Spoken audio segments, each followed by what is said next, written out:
Lorsque le principe de réalité semble se noyer dans le tsunami informatif perpétuel du monde moderne, qu'est-ce qu'il reste à l'individu pour ne pas s'effondrer? La réponse du sorcier Don Juan Matus tient en quatre mots: devenir un putain de guerrier. En fait, il disait juste devenir un guerrier, c'est juste moi qui ai rajouté le mot putain, parce que Carlos Castaneda, selon à qui vous demandez, c'est soit un anthropologue qui a étudié l'usage des plantes psychoactives par les sorciers d'Amérique centrale, soit un énorme mythomane qui prend sa capacité à écrire de la fiction pour de la réalité.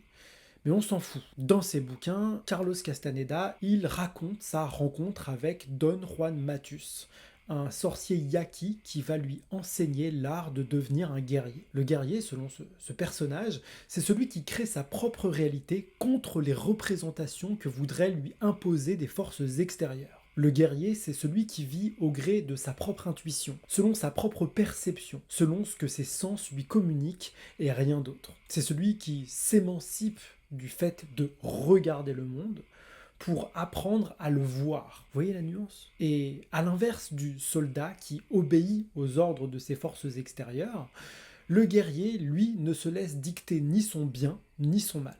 Sa perception n'est ni parfaite, ni absolue, mais en dernière instance, c'est la seule force dont il dispose pour se forger un jugement et donc pour agir. Alors que ce sorcier décrit par Castaneda soit réel ou fictif, au final, on s'en bat complètement les steaks. Parce que c'est toujours un peu la même histoire, qu'elle soit racontée par Nietzsche et son surhomme, par Platon avec la sortie de la caverne.